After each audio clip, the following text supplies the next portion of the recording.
Hey friends, this is DaintyTank. Thank you for joining me again. This is Her of the Woods part 12.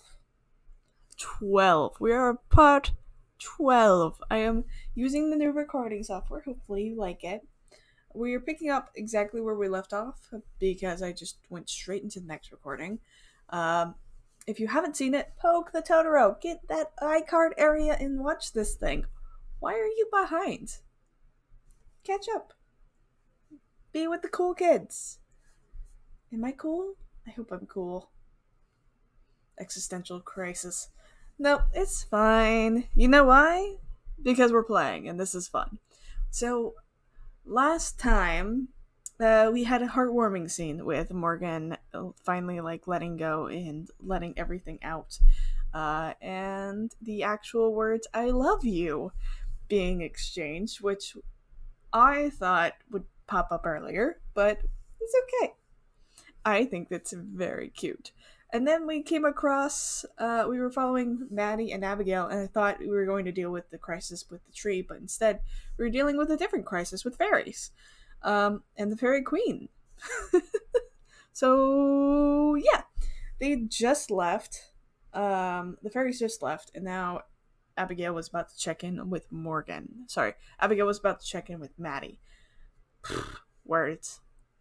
So that's where we are. We're just gonna kick straight back into it. Maddison, are you sure you're all right? Yeah, I'm sure. It was just a lot. Was that really that fast? It was literally a second. Yes.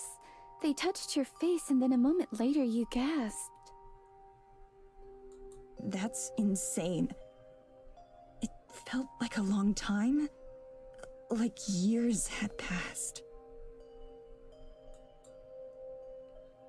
Abigail looks troubled, staring off into the forest where the fairies disappeared. Fairy magic is strange and beyond me. They're similar to the forest spirit, and yet... Different, but in a way you can't put into words. That's right. You certainly did see a lot, didn't you? Yeah, I guess so. Have you ever met their queen? Or seen what she looks like? Just once, long ago. She and the forest spirit are both guardians of the forest. Did you see her in your vision? Think back on what I saw as best as I can remember. The images shift and shake in my head, but not wanting to be called to mind. More than what she looked like, I just remember how I felt. So happy and relieved to see her. I did, but I didn't get a clear look at her. I knew who she was, but I don't know if I'd recognize her if I passed her on the street. Do you think you could mistake me for her, like they did? Absolutely not. You're much prettier than she is. Oh. Abigail says it very matter-of-factly, as if she didn't even give it an enormous compliment. She carries on like it, too, but be still my beating heart. Hold on, one more time. Abigail says it so matter-of-factly, as if she didn't even give it an enormous compliment. I don't understand that one. Maybe I'm saying that wrong. It's okay. Oh, but the face that she makes. She carries on like it too. Be still my beating heart. Oh, you have the feelings. But to the fairies, I expect it's hard for them to tell the difference between humans. So maybe you looked like her to them. Oh? I wonder how long the queen's been gone. It seems like they'd been coping just fine without her, until something happened to scare them. Something like what? Something hot and bright, something burning, something that hurt to think about. I don't know. I think it had to do with fire, maybe? So much of what I saw felt real, but most of it wasn't. Fire. Rory creases her face. What's wrong? Did you remember something? No. It was just a thought. Rather than elaborate, she fidgets with her hands. I don't push the subject. Maybe that's enough fresh air for today. We can head back to the church. All right. Okay. Pretty sure I detect a hint of relief in her voice. For the first time, I lead the way home. At least, I hope it's that way. I'm reasonably confident. At my side, Abigail remains quiet, lost in her thoughts. With one hand, she clings limply to my sleeve, trusting my navigation. I don't disturb her, instead concentrating on remembering the path. It's a challenge. It's to challenge myself. I'm sure that if necessary, Abigail would be able to lead us home from anywhere. Home. You keep calling it home. Still, I'm beginning to fear that I've led us astray when the grim walls of the church start to come into view. Mixture of relief and pride fills through me. It's also a little bittersweet. I've come to think that the church is home, even though I've never felt that way about the cabin. I was just saying that. Despite the fact that the concept of home is just a formality now, surrounding ourselves with walls and a roof doesn't change a whole lot. Clouds are beginning to settle overhead, muting the daylight and making everything murky. It just feels fitting for the mood.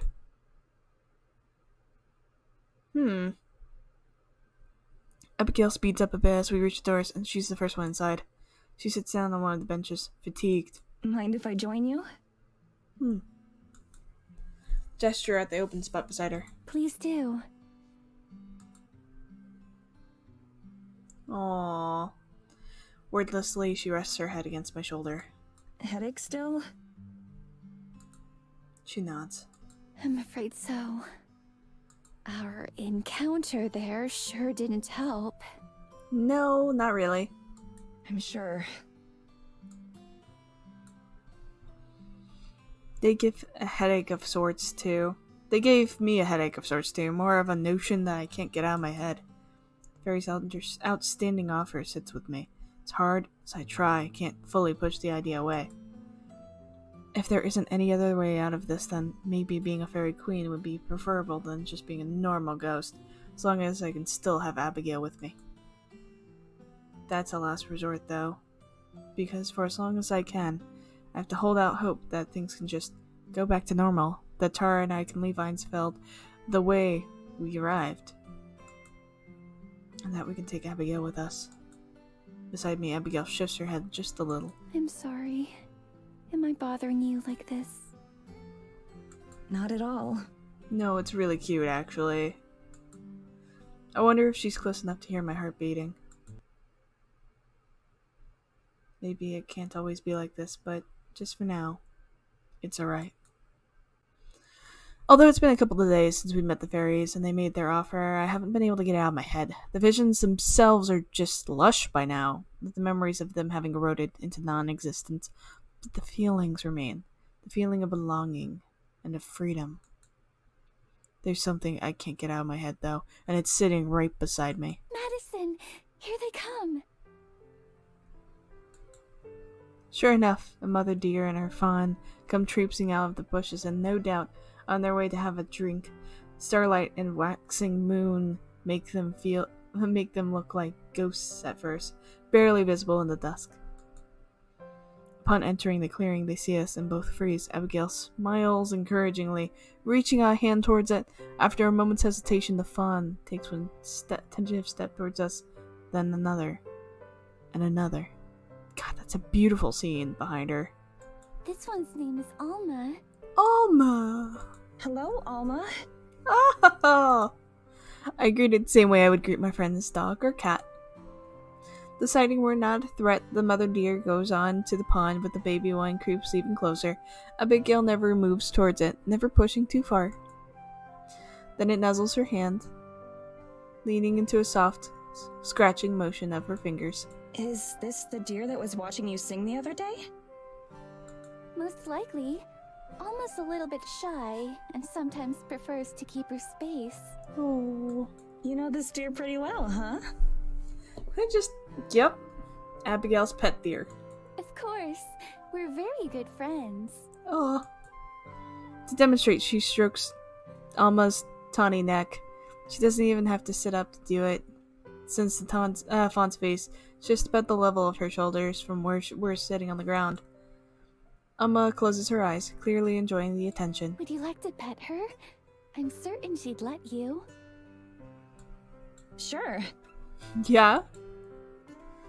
I lean forward, my hand outstretched like Abigail's was, but the second I move, Alma's eyes go wide and she bounds into the darkness. Her mother watches, alarmed, from the shoreline. Guess not. Oh. Alma, come back. I promise Maddison won't hurt you. She's just as sweet as you are.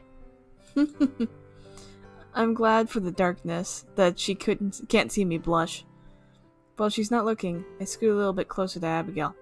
Just a bit. The hanging fairy baubles help to illuminate the young deer, who watches from a safe distance. None of the fairies themselves seem to be around, though. Takes a bit, with Abigail and I both sitting silently, but the fawn chooses to come back after all. Her steps are still reluctant, ready to dart away at any second. She lets Abigail pet her, but watches me rarely. While it happens, I don't mind. I'm content just to watch and enjoy seeing how happy it makes them both. How long have you known Alma? It must have been a while for her to trust you like this. Oh yes, I've known her for her whole life. And I've known her mother since she was small too. Aww. Abigail waves at the mother deer by the pond, who's returned to sating her thirst. That's amazing. I can only imagine the patience, time, and dedication it must have taken to earn the trust of woodland creatures. Or to just be a literal Disney princess. Yep. Still, all of the things considered, I'm not surprised that they'd make an exception for someone like Abigail. She exudes comfort. Yeah, she exudes comfort. I'm not sure how else to describe it, and I've certainly never felt anything like it before. Maybe being close to her is just comforting for the deer as it is for me. Or you're kind of really into her, Maddie dearest. Just saying. Do you have any other animal friends that I'll get to meet? Oh, certainly, if you'd like. I'm sure Mr. Bearer is asleep for the season, but perhaps once he wakes up. There are also a pack of wolves around, but for Alma's sake, that would be best left to another time. Oh, yeah? Deer nuzzles her hand in agreement, and Abigail coos contently at it. None are quite so friendly as Alma and the rest of the deer, though. Aww. When I was a child, I wanted to have a deer for a pet. I thought that perhaps I could learn to ride one, like a horse. You can in Breath of the Wild, but you can't really, play that yet, my dear. My sister and I would look for footprints in the snow and track them for as long as we could. She looks at me, smiling despite the melancholy tone her voice has taken on. We never got very far, of course. Hardly a few feet into the forest. But to children like us, it was quite an adventure. Oh, that's adorable. You must miss her a lot. Abigail hardly ever mentions her family. I imagine that despite how long it's been, their memories must still be painful. She smiles, thinly. In a sense. The deer is still luxuriating under her caress. Her hand moves rhythmically and gently, alternating between petting and scratching Almond's neck. She relaxes a little, resting against my side, but continuing to pet the deer. More than anything, I think I miss the days of wonder and awe, back when the forest and all of its creatures were still a mystery. Aww.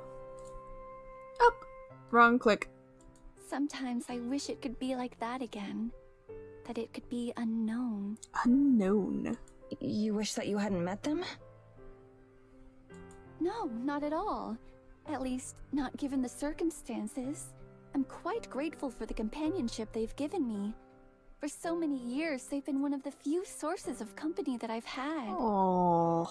But while my love for them has never diminished, I've come to the conclusion that it's grown to the most it can grow as well. Yeah. That's simply what the world had become for me. A small world of gnomes, and nothing more. Oh. She looks away from the deer and back at me. A few tears spot her face, but she doesn't look sad. In fact, she's beaming. And crying. And then I met you, Maddison. Uh, God. Also, the reflection on the water. Moonlight frames her face. The lovely night sky, the fairy tale friendly deer, the ethereal woman. It's an image straight out of a painting. You were my first unknown in countless years. The first soul I could speak with that I didn't yet understand.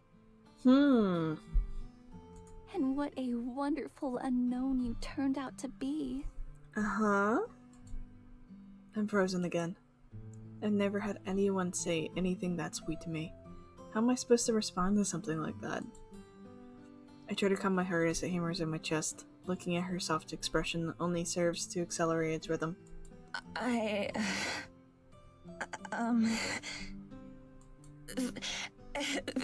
Thank you. That's really, really sweet. Oh dear goodness, Maddison! Oh. Okay, good job on the voice actors for that, because oh god, that was, you could just feel the cringe. You could feel it in every part of your being. I think you're wonderful too.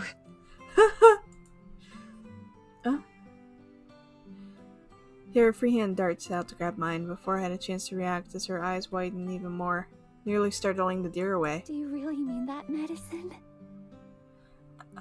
I really do. You're an incredible person.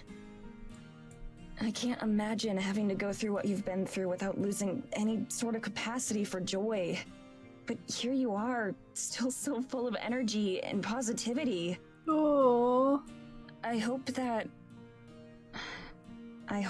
I can maintain that sort of optimism. Oh. This is too good. Abigail lets go of the deer and flings her arm around me in a tight hug. That's a pretty awkward position because of how we're sitting, but I don't mind. I hug her back as best as I can, my only anchor to the storm of chaos that my life has become. Indignant, almost slicks her ears back and darts off towards the trees again. Without letting me go, Abigail cranes her neck back to watch, this time not calling the deer back. Alma's mother bounds over to join her there, and they both go careening off. I lean my head back, down to rest against Abigail's, in what becomes a familiar position. When did we get so comfortable with each other? Being like this just feels natural. Oh, she parts from me. Oh, that's such a pretty background. Just pause, look at the starry night sky and the moon up above. Oh. She parts from me for a moment, sitting up straight again. She tilts her head up to look at the stars, and I gaze with her. The night is mostly clear, except for a few wispy clouds. All is still and quiet and calm. Even the pains of the forest don't seem to reach us here. I wouldn't call myself an optimist. No. I blink, surprised by her sudden words. I don't, nor have I ever really had much hope. There are small comforts and delights, but those aren't the same thing as hope. Oh. I can remember names and faces, and even dreams and aspirations that I once had. But do you know what the most curious part of it is? She glances at me, eyeing those tears in her eyes. Without thinking, I reach up and brush them away. No reaction. My heart pounds in my chest, nervous about something that I can't identify, or that maybe I'm unwilling to accept, afraid to be wrong about. What is it? I can't remember how it felt for those dreams to be within reach. Even with my meager, lonely existence, there was still a chance. Oh. As unlikely as it would have been, there was always the possibility that someday something would change. Something might happen. Mm-hmm. There was a light, so to speak, to look forward to. And the day that I died, that light went out. Oh. More tears replacing the ones I wiped away. Sparkle in her eyes. I move to repeat the motion from before, but this time she stops my hands, holding them in her own between us. I never gave thought to what this unlife might be keeping me from. Not from the life I left behind, But whatever it is, I would have been met with had I lived to the end of my days. Huh. For a long time, I considered myself lucky that I was free from hurt and pain and worry and loss. Even if they were predictable and boring, my years here in the forest haven't been unpleasant. But I've never been optimistic. I've never had anything to look forward to. Oh. Never in my wildest dreams did I imagine meeting someone as perfect as you. Never did I imagine that I would be happy again. Oh, my beautiful sweetheart. I understand. I know what you're saying, and more importantly, what you mean. A shiver runs down my spine. But Maddison, I don't deserve this happiness. Not at the cost of your own. I keep thinking how if I'd been a bit faster, or more decisive, perhaps I could have saved you that day in the snow. It's okay. And that even if not, I don't know what future I've stolen from you. I don't know what awaits those of us who pass on. All I know is this unlife and its permanence, and the way that you deserved better. It's not your fault. She's crying now fully. Her chest heaves into a sob, and I pull her close to me in as tight a hug as I can manage. As kindly and delicately as I can, as gently as she always treats me, I hold her and sway, as much as our position will allow. I can tell, just from the way she cries, that she's been holding this in for a long, long time. Oh, just look at the background for a second. I know this is an emotional scene, but oh, it's so pretty. I let it out. It must have hurt so bad to be feeling this way. Speak in a whisper. It's not your fault at all. Don't ever blame yourself for any of this. I know I don't. Aww. Ever since we met, that day in the forest clearing, all you've done is made things better for me. I don't know if I ever told you this, but during those first days after we met, seeing you again was all that I would look forward to. Oh. I'd go to bed thinking about you, and wake up the next morning thinking about you. And as for everything else, to be honest, I don't know how to feel about a lot of it. So much of it is just hard to process. I thought that it would get easier with time, but it hasn't. But there is one thing I know. One thing that I'm absolutely sure of. I squeeze her hands and I see her startle. Just a bit.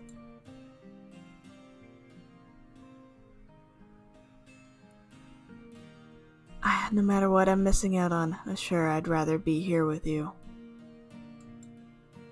I mean it. Every word of it. I've never really put too much thought into the afterlife or anything like that, but any time spent here with Abigail is time well spent. And if that means eternity, then, well, so be it. Beside me, Abigail gazes into my eyes wondrously. Her lips move as she searches for the words she wants to say. Maddison.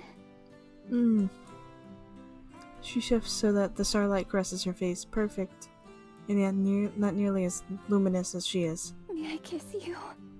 Oh. For once in my life, I don't overthink it. Yes. Her eyelids flutter close. Her breathing trembles and then steadies. I empty my head of any other thoughts. Oh! Yay! And press my lips to hers. Oh! That's adorable. So soft and so warm. As delicate as the fresh fallen snow. As sweet as cotton candy. Her form shivers against me, and I place my arm around her for support and for comfort, mutually. I can feel her getting more confident and more relaxed, as 200 years of loneliness are melted away one by one, and we're left as just two souls sharing a first kiss under the night sky.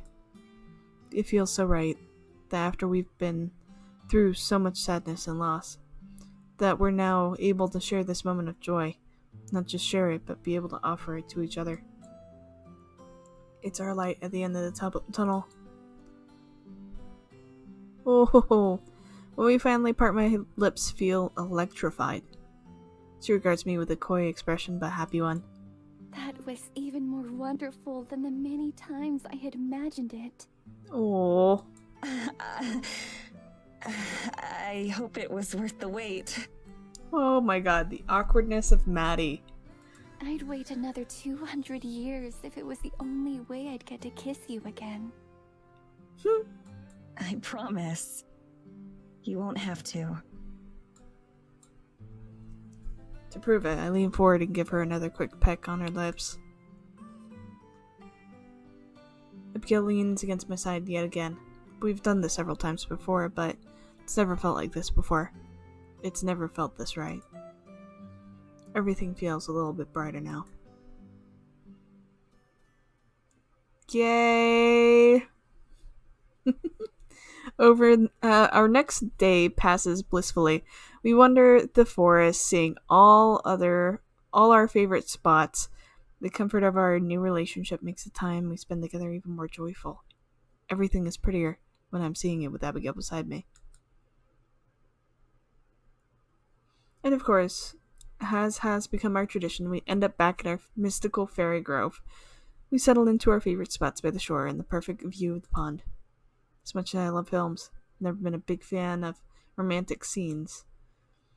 They always feel so forced. The soaring music, the obvious atmosphere, the cheesy dialogue, they're so divorced from real life that I just can't take them seriously. But here I am watching the sunlight reflect off the shimmering water of the lake as the woman I love leans against me. And I think about maybe those scenes weren't so unrealistic after all. Maddison. What is it, sweetheart? Sweetheart? Whoa, you guys got comfy quick.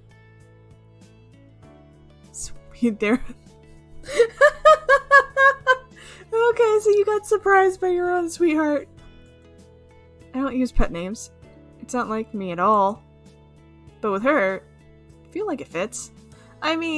You're addressing a literal Disney princess, so yeah, sweetheart's fine.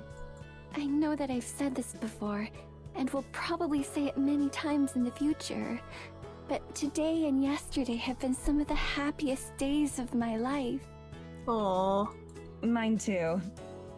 And it's okay. I'll never get tired of hearing you say that.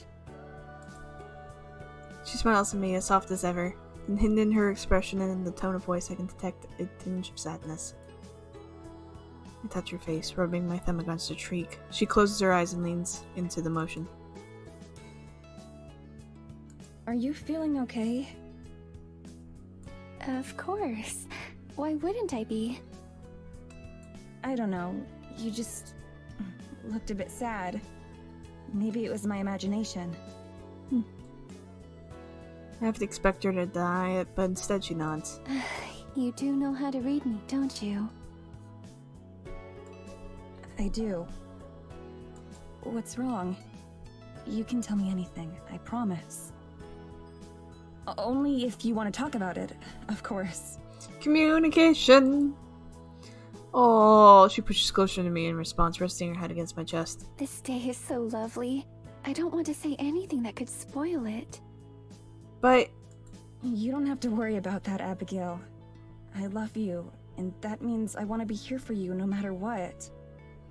oh, so you guys have already done the I love you exchange? We're going to have plenty of wonderful evenings. I promise. And being open with each other is the best way to make sure they stay wonderful. Yay! This is unlike me too. Usually on the first day of a relationship, I'm still a bumbling bag of nerves. What if I say the wrong thing? What if I move too fast or too slow? But it's different with Abigail. That fear isn't there. I can't explain why, I just feel like I don't have to worry with her. I was thinking about other happy days that I've had. How long it's been since then. And how the memories have since soured.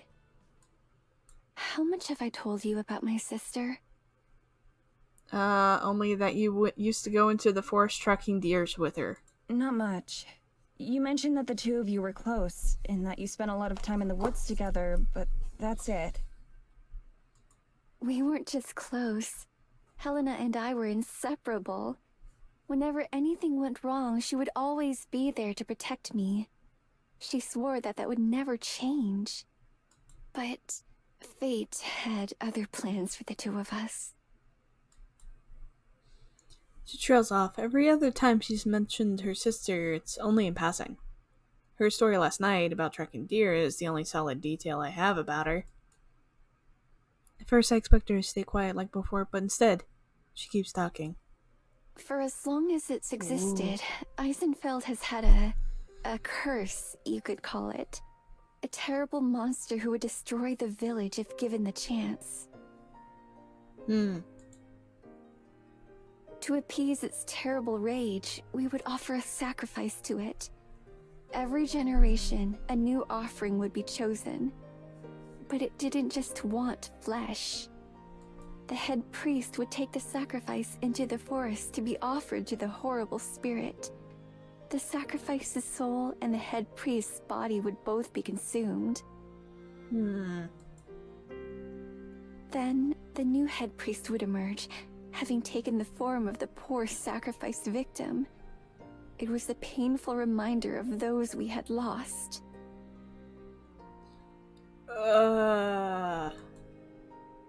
When I found out that it would be a member of my family who was to be taken and given over, I wasn't shocked. There was only one thing that I cared about. That it wouldn't be my beloved Helena who was harmed. Voice wavers before she falls silent. Before I can tell her that she said enough, she speaks again. Each word shakes as it leaves her mouth. I couldn't forget the joyous days of our childhood. I couldn't let such a kind soul suffer such a horrible fate. So, when the time came, I offered myself. I volunteered to die so that Helena could live. And in that very moment, when our fates were sealed, I looked at them, at Helena. And do you know what I saw? What? Captivated by her tragic story, I can't even answer. Don't move my head or my lips. Relief. Oh. Not once did she try to stop me or change my mind. Not that I would have let her, but I don't think she even thanked me. My parents cried, of course, but they didn't argue either. Neither of them stepped forward to take my place. No one did. Oh. While I'm sure my sacrifice was appreciated, I was quickly discarded without even a token effort or gesture of appreciation. My sister, who had sworn to always protect me, had no difficulty accepting the fact that I would die for her. What? She just gave you away? Just like that?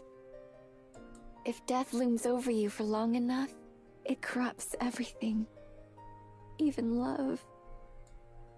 It didn't corrupt you.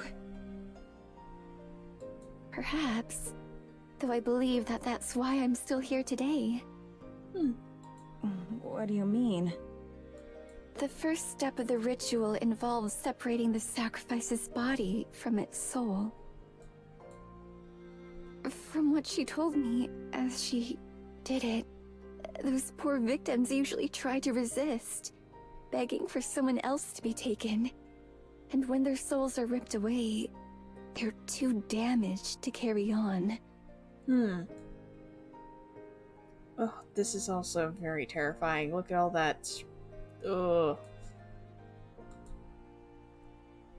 I didn't resist. I went peacefully. And so the gentle forest spirit, who I'd been raised to believe was some kind of demon, eventually came and took me away. And I've been here ever since.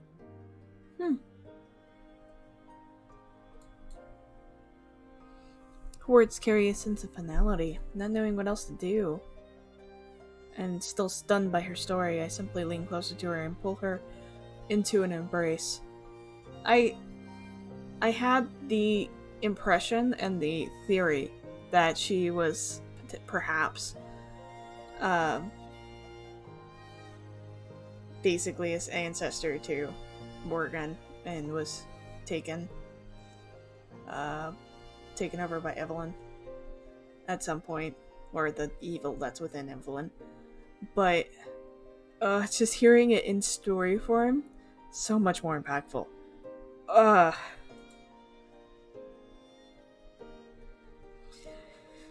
There aren't any words that could be enough. Physical comfort is all I can offer.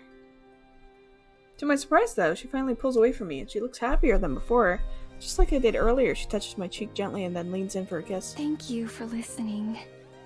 Yeah. I've told the one person who matters, and now I think I can heal. Aww. I know, sweetheart. I love you. More than anything. You really got comfortable with the pet name quick. I love you too. More than anything. Oh, you're so cute. She sighs contently and leans against my shoulder. She takes my hand, intertwines her fingers with mine. And we sit there for a long time. We don't say anything. We don't even move. All we do is watch the sky and feel each other's heartbeats. Ah! I wake up with a headache, and I know that something's wrong. I'm alone. Abigail must have disentangled herself from my arms at some point, leaving me on my own. I get up and pace around the church, not seeing her. After a bit, I find her outside its doors. Good morning. Good morning, my love. Wait, there's crunching snow. Her lips smile, but her eyes don't. It's a look I'm pretty familiar with by now. Slip my arm around her as I take my spot by her side. Okay, so there was crunching of the snow, but she's still a ghost? Sleep okay? Well enough. I'm sure all of my nights will be better now that they're spent beside you. Yay. I can't help it. I kiss her on the cheek and true joy brightens my face. Her face. How about you? Pretty good. I woke up with, a bad feeling, though. A bad feeling? About what? I'm not sure. My head kinda hurts, so maybe that's it? Actually, now that I think about it, this is the first actual pain I've felt since turning. It's not the worst headache I've ever had, but not by far, but it's enough to be annoying. Feels the same as being dehydrated or having a slight cold. Aw, poor dear. She stands on her tiptoes to kiss my forehead. Oh. I felt the same, actually. I had hoped that stepping outside might help, but it seems not. Okay. She rubs her temples and I notice how ragged her eyes look. How long have you been out here? A while. Perhaps an hour or so. I was afraid I'd wake you. Nah, I slept right through. It's not just a coincidence that we both feel sick, is it? Probably not. Oh, also, I'm double jointed in my elbows. Sorry, every now and then you'll see me do that, and what it is sometimes they get locked up. So I have to actually force them to move all the way back. It's actually kind of creepy. You can actually see my arm actually bends backwards, which turns into this really cool trick if I'm ever teaching kids or doing anything like the Girl Scouts that I used to do, because I can turn my elbows opposite of each other, which really freaks them out, especially since they bow in. It's really creepy. Might do a video of it sometime if you're interested, and warning people because I know that creeps people out sometimes. So just letting you know that's why that's the click. Sorry, it has to happen. Abigail purses her lips. Her brief silence is enough confirmation. No, I doubt it is. It must be something to do with the forest. Like the doom of the forest spirit? The trees before us sway in the breeze. To me, they look the same as ever, no traces of lingering sickness or pain. You felt bad the other day, too. When we first met the fairies? Was it the same thing then? Most likely. Changes in the air. Something's happening. And it isn't good. I think of the fairies fleeing some unseen terror. Is it Evelyn? I have to expect her to shake her head. I want her to say no, but she nods. I think so. I don't know what she's done or why. But this can't all be coincidence. I nod, my thoughts turning to Tara and Morgan. I wish they would just get out of here, leave me to my fate and escape, let Evelyn do whatever it is she's going to do while they're across the ocean, safe. I know that won't happen, though. Tara's not the type to back down from a fight. Except this time, I know she's hugely outmatched, even with Morgan's help. What about the forest spirit? You said it's a guardian of the woods, right? Why doesn't it stop her? I'm sure it's doing what it can, but it's just as intimately connected to the forest as the fairies are. Far more than you or I. So as the forest itself weakens, so does it. Aww. Worry creases her brow. Is there any way we can help? That's a good question. Not that I know of. I can tell she's not really happy with that answer. Maybe we can think of something together. There has to be something we can do. Yes, perhaps. She looks up at me, adoringly. I feel like I can accomplish anything with you by my side. Yay. Her loving words are nearly enough to contradict the worry that I feel. We've already beaten death. There's no way Evelyn can stop us. At least not a second time. Facts. First, we just have to figure out how. Abigail slips her hand into mine, where it fits comfortably. Perhaps you'll make an optimist out of me yet, Maddison. Aww. Shall we go for a walk? Absolutely. Aww. I'm glad that our changing relationship hasn't changed our routine. The walks around the forest keep me grounded. They're enjoyable, but they also solemn reminder of how trapped we are here. My dream of finding a way out hasn't disappeared or diminished at all. It's just evolved to include Abigail too. There's no way I'm leaving these woods without her. We chat idly as we stroll, enjoying the newfound comfort and intimacy that comes from being lovers, rather than just friends. The pain in my head is still here, and I'm sure Abigail still suffers from hers as well, but it's easy enough to ignore in lieu of the pleasure that simply being together brings. We've reached the edge of the fairy clearing, where we always seem to end up. Abigail is glued to my side. I wouldn't have it any other way. We're probably a little bit early to meet Alma, although they sometimes come by at this time. This grove is one of the easier places for the animals to come drink during winter, so it attracts all kinds of wildlife. That makes sense. Yeah, I've noticed all kinds of tracks in the snow leading around here. She nods, pleased. But then we enter the grove itself, and my blood runs cold. Just ahead, laying prone on the ground, is the fawn that I just know is Alma. It's clearly dying, if not already dead. With a shriek, Abigail drops her hand. No! I can feel her anguish cut through me like a knife, visceral and burning. Dashing over, hands outstretched, she falls to her knees and presses a tender hand against its snout. Small motion confirms that it's alive, if just barely. Leans into her, either in fear or in recognition, eyes wild. No! What's happening to you? I move closer as well, then as close to crowd them, and what I witness makes my stomach churn. Gaping wounds perforate the poor thing's body, staining the ground red with blood. They look like knife wounds or bite marks, but there's no visible damage or puncture. It's more like its body simply opened up. Abigail flails her arms, clearly wanting to help, but afraid to touch it and cause it more pain. She turns to me teary-eyed. Maddison! What do I do? I don't know what to do. I don't even know where to start. I kneel down beside Abigail. The lacerations covering Alma's body are clean and even, but varying in size. Some are minute, so small that it's nearly invisible. The largest is a gash that runs the length of her torso. Huh.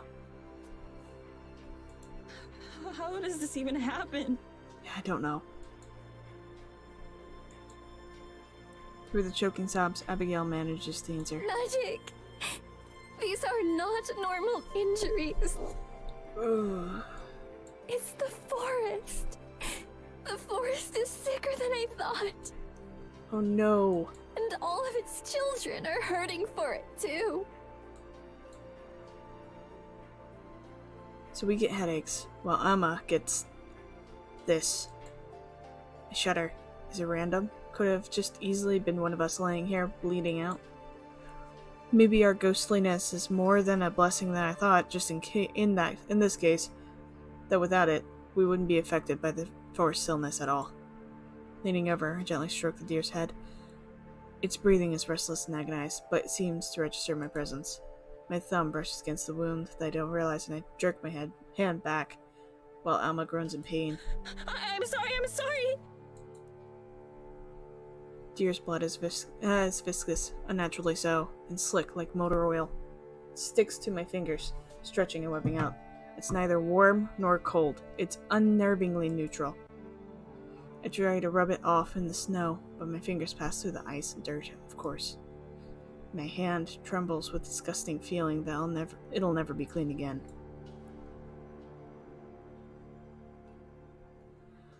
Oh. Abigail's still beside herself, wringing her hands potently. There's nothing either of us can do. Just sit here and wait as Alma passes away in agony. But then, that's a good place to stop right now, because this is getting intense. This is a lot right now. And we'll find out what happens next time. So make sure to hit the subscribe button and come back, because we need to know what's about to happen and how that's going to affect everything. I love you all. Stay safe, and I'll see you next time. Bye!